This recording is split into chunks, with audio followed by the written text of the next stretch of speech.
Bonsoir chers téléspectateurs et bienvenue dans cette nouvelle édition. Tout de suite, direction Intirabé pour commencer. Les élèves officiers de la 26e promotion du peloton spécial et la 45e promotion du peloton direct de l'Académie militaire d'Intirabé sont sortis officiellement aujourd'hui lors d'une cérémonie à laquelle le président de la République, Andradjouel, et chef suprême des armées, a assisté. Ces élèves officiers de la promotion fin de scène 2024 de l'Académie militaire vont désormais mettre en pratique ce qu'ils ont acquis durant les 2 ans de leur formation. Nadira Koutouma, Andradjouel. Ces élèves officiers de l'armée malagasy, sortis officiellement aujourd'hui de l'Académie militaire d'Intirabé, sont au nombre de 107. 51 élèves officiers de la 26e promotion sont issus du peloton spécial baptisé Anjiaf et 56 élèves officiers sont issus de la 45e promotion du peloton direct portant le nom du lieutenant-colonel Rakutu Miliarsan Eri. Ce sont la promotion Fadjesena 2024 de l'Académie militaire formée pendant 2 ans pour être officier de l'armée. C'est toujours une réussite pour l'Académie militaire malagasy de sortir des élèves officiers, car cela marque la souveraineté nationale et la souveraineté militaire du pays. Ces élèves officiers seront répartis dans toute la grande île pour assurer de nouvelles responsabilités pour le pays. Tout ce qui a été appris doit être appliqué, affirme le ministre des Forces armées, le général de corps d'armée Saïvel Lalamounze Delphin, dans son discours, en souhaitant bon vent et bonne réussite à ces nouveaux officiers de l'armée. Cette cérémonie militaire de sortie de promotion des élèves officiers de la 26e et 46e promotion a été marquée par la remise de sabres aux officiers nouvellement sortis au sein de l'Académie militaire. Ce sabre remis aux officiers de l'armée est une marque de la responsabilité, de l'autorité et du commandement. Cette remise officielle a été initiée par une remise officielle au président de la République de Madagascar pour marquer le début de cette nouvelle tradition militaire. La volonté et l'audace de ces élèves officiers est marquée par le patriotisme, selon le président Andradjouel dans son discours.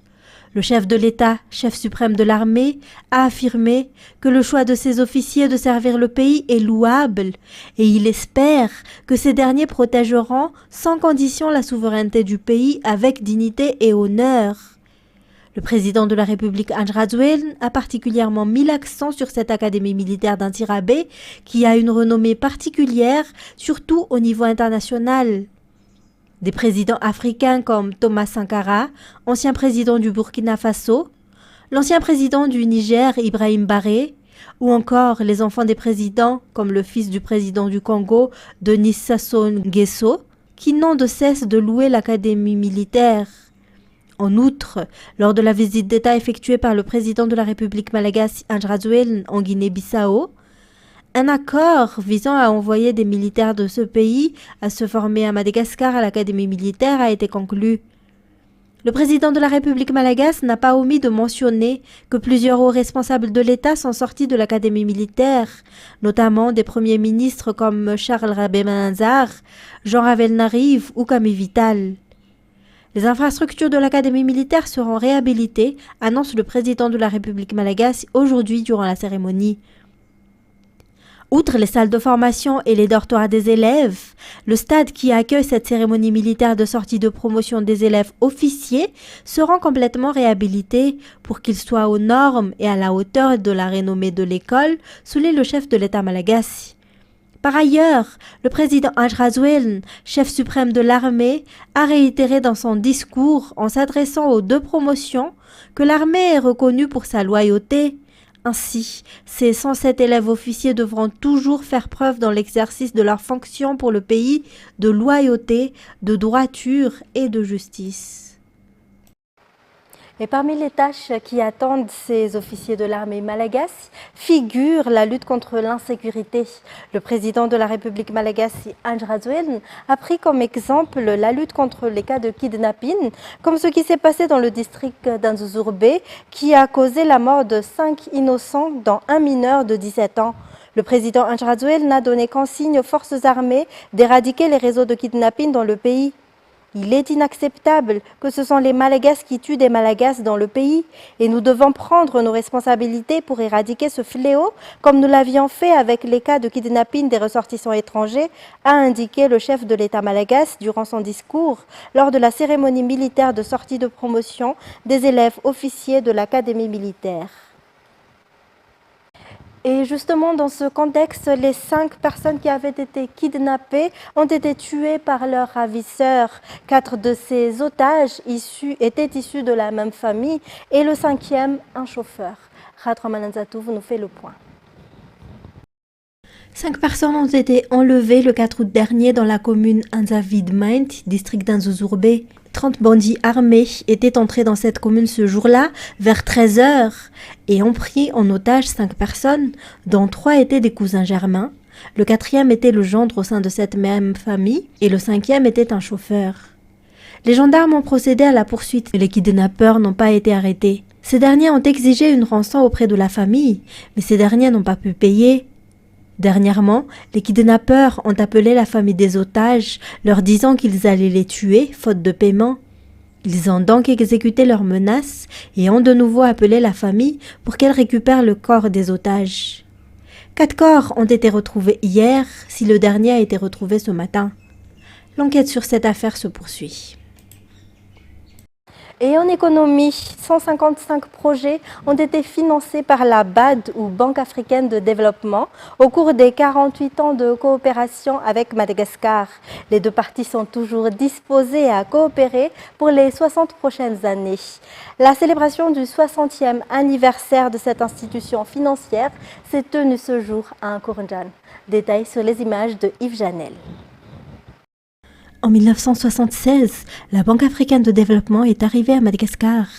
En 1977, elle a commencé à financer le projet de construction de route à Bealanan et la coopération se poursuit jusqu'à aujourd'hui.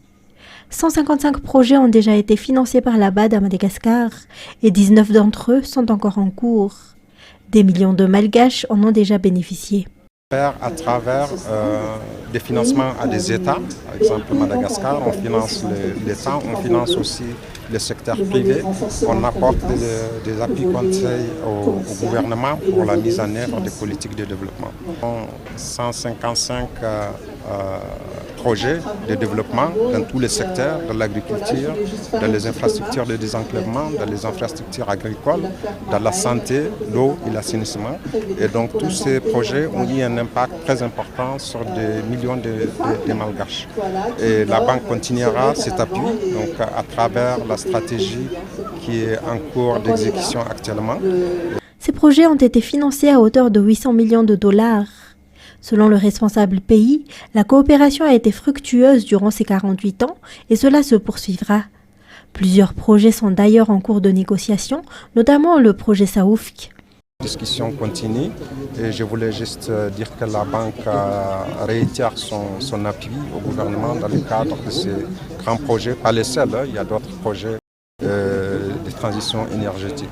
La banque aussi va essayer de soutenir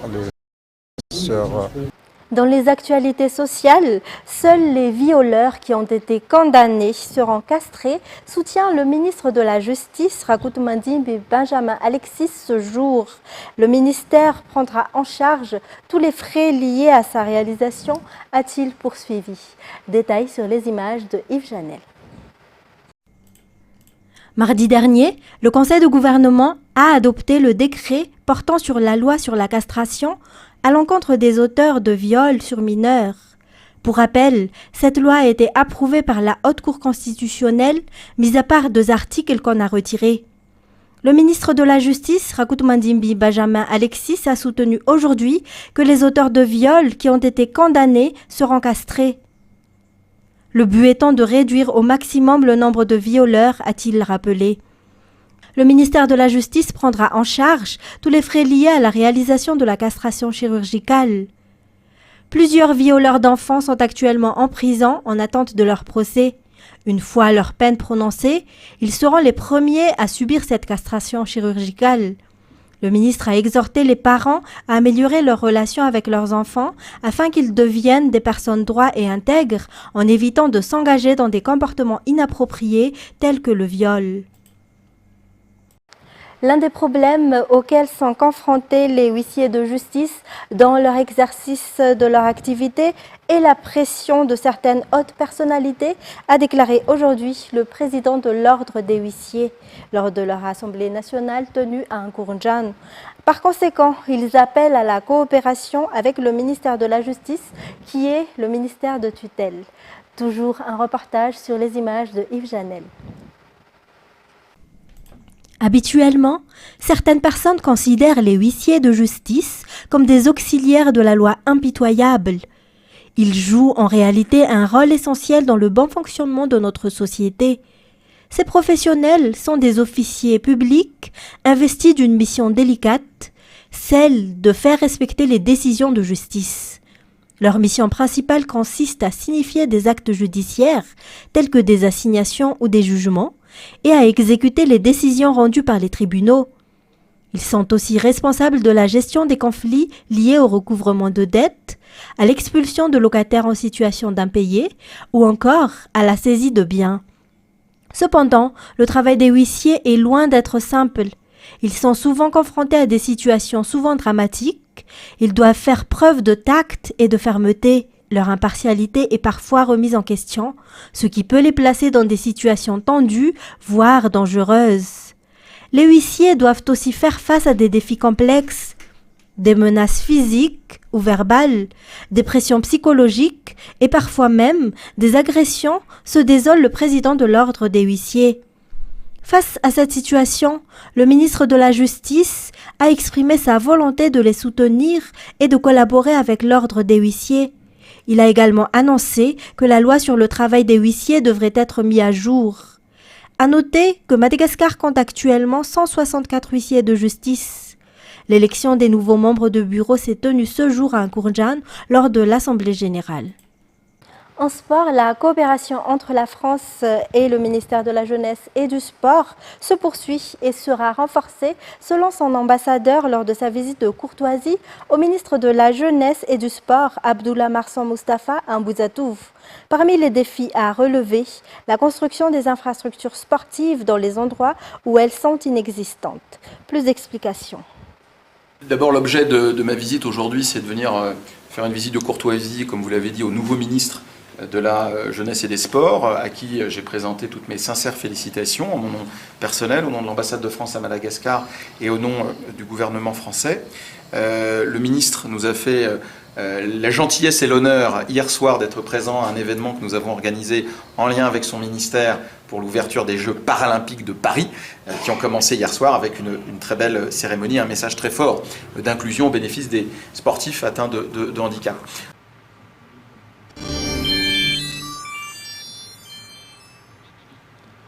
Bonsoir, je salue tous les spectateurs qui assistent à cette émission. Je suis venu ici en tant que chef du département commercial du CNAPMAD. CNAPMAD, c'est un établissement qui se trouve à Nkourndjan, sous tutelle du ministère de l'Éducation nationale. Le CNAPMAD est un établissement qui fabrique, qui crée des matériels et outils pédagogiques et didactiques. Et comme nous avons déjà annoncé, depuis une semaine, le centre, le CNAPMAD, a organisé une foire appelée la foire de la rentrée. Et cette foire touchera sa fin demain après-midi. Donc, je suis venu ici. Nous tenons donc également de remercier tous les visiteurs, nombreux visiteurs qui ont visité notre foire, nos stands au CNAPMAD pendant ces 2 semaines. Parce que grâce à votre visite, nous avons atteint notre objectif. À propos de notre commande et surtout de nos ventes. Donc nous tenons à remercier tous les visiteurs qui ont effectué leurs commandes, leurs achats auprès de notre foire au CNAPMAD. Et la foire va bientôt terminer, mais la production, l'activité de Knopmad, donc continue toujours en cours. Donc, et nous remercions également le premier responsable, le directeur du centre du Knopmad, Madame le directeur, qui ont organisé cette foire, parce que grâce à sa direction, le Knopmad a pu faire cette relance. Et je remercie d'une manière particulière également Madame le ministre de l'Éducation nationale, parce que c'est elle, grâce à elle, que nous pouvons travailler, que nous pouvons redynamiser le centre dans le cadre de la production de matériel didactique. Et j'invite tous les clients, les spectateurs, les clients, pour acheter demain et surtout de rendre visite Knopmad, parce que c'est une occasion pour les parents, les entreprises, de bien préparer la rentrée scolaire de cette année. Je vous remercie de votre attention.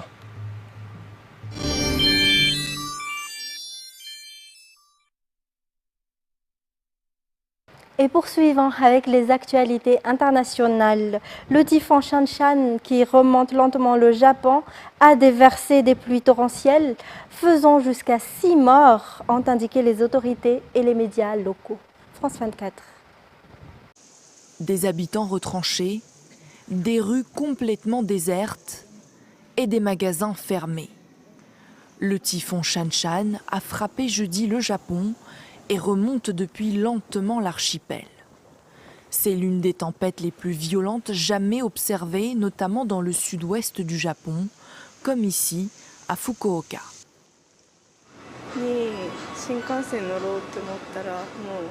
En ce moment, je me sens très anxieuse. Ce n'est pas bon. Le typhon affaibli et souffle désormais des vents de près de 130 km/h. Il a mis à l'arrêt le pays, pluie diluvienne record qui provoque des glissements de terrain et des coupures de courant. Shanshan a aussi mis à l'arrêt les transports, autoroutes fermées, trains à grande vitesse suspendus et plus d'1 millier de vols domestiques et internationaux annulés. Les touristes doivent être dans le pétrin. Ils sont venus ici sans préparation et maintenant ils sont bloqués. C'est une expérience rare dans une vie. Ce sera un voyage inoubliable, un voyage où je ne pouvais rien faire. Les autorités japonaises ont émis le plus haut niveau d'alerte dans plusieurs régions du pays et conseillent à 5 millions de personnes d'évacuer leur logement. Le feu était très fort, déclare Ahmad Turk à Zabadeh, une petite ville située au sud-est de la Jénine. En regardant les pompiers et le Croissant Rouge palestinien tenter de maîtriser le feu d'une voiture détruite lors d'une opération d'une grande envergure de l'armée israélienne en Cisjordanie occupée. D'un autre côté, les habitants se rassemblent devant une maison criblée de balles et observent des mares de sang. France 24. Voici ce qu'il reste de cette voiture, visée par une frappe israélienne à Zabadeh, dans le nord de la Cisjordanie.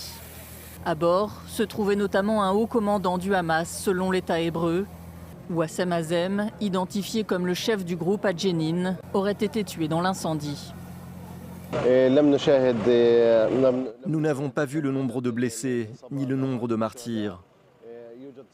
Une voiture a été brûlée par les forces d'occupation. La défense civile a éteint le feu. Après avoir éteint le feu, la protection civile a trouvé les restes d'une personne et les restes d'un crâne. La Cisjordanie est-elle le deuxième Gaza? C'est en tout cas ce que craignent ces habitants de Nour Shams, près de Toul-Karem, dans l'ouest du territoire. Israël a lancé mercredi ce qu'elle qualifie de large opération contre des groupes armés en Cisjordanie occupée. Ce magasin a été pris pour cible. Ils sont entrés ici, ont enlevé la porte de la maison, ont piégé les bonbonnes de gaz, ont tendu les fils. Ils savent que ce magasin vend du gaz. Ils ont tiré les fils d'ici vers l'extérieur et alors l'explosion s'est produite. Ils ont fait exploser les magasins et la maison. Nous sommes au niveau de Gaza aujourd'hui, que ce soit à cause de la guerre, de l'économie ou d'autres facteurs. Les incursions israéliennes sont quotidiennes en Cisjordanie, mais elles sont rarement d'une telle ampleur. Au point de susciter la profonde inquiétude de l'ONU. Ce vendredi, l'organisation a de nouveau demandé la cessation immédiate de l'opération. Dans l'est de la RDC, les violences accentuent les autres maux. L'épidémie de Mpox touche un grand nombre de déplacés, les enfants en particulier. Le pays compte la quasi-totalité des cas enregistrés cette année dans le monde et plus de 450 décès. France 24. Le petit Imani peut désormais jouer en toute insouciance. Il commence à se remettre de la variole du singe après quelques jours de traitement dans une clinique de Mundigi près de Goma. Près de 75% des cas examinés par les médecins de cette clinique ont moins de 10 ans. Le docteur Pierre-Olivier Djagolé met en cause la surpopulation d'un camp de déplacés situé à proximité. Les camps de personnes déplacées sont surpeuplés. Les enfants jouent toujours ensemble, ils passent du temps ensemble. Ils ne se soucient pas de la distance sociale. Même à la maison, ils passent la nuit dans le même lit, confinés à 3, 4, 5 enfants. La transmission se fait au quotidien. À 80 km de là, de l'autre côté du lac Kivu, à l'hôpital de Kavumu, 800 patients y ont été examinés depuis juin et 8 sont décédés, tous âgés de moins de 5 ans. Antima a été contaminé par l'un de ses 4 frères et sœurs, qui ont tous eu la maladie. Sa mère n'avait aucune idée de ce que c'était au début. Quand mon enfant est tombé malade, d'autres parents m'ont dit que c'était peut-être la rougeole. Nous avons commencé à soigner la rougeole sans succès. Nous avons donc décidé de venir ici. 3 enfants sont guéris et sont rentrés à la maison. Je n'en ai plus que 2 dans cet hôpital. Dans l'est de la République démocratique du Congo, plusieurs camps accueillent des millions de personnes qui ont fui leur foyer à cause des différents groupes rebelles qui opèrent dans la région. Nombre d'entre eux vivent désormais dans des conditions sanitaires inadéquates, ce qui crée un environnement propice à la propagation de la variole du singe. Et ainsi se termine cette édition. Mesdames et messieurs, merci à vous de l'avoir suivi. Restez avec nous tout de suite après l'émission Data présentée par Jean-Claude Ndjamalal, suivie du film Uncharted. Quant à moi, je vous retrouve demain pour de nouvelles actualités. Au revoir et bonne soirée sur Viva.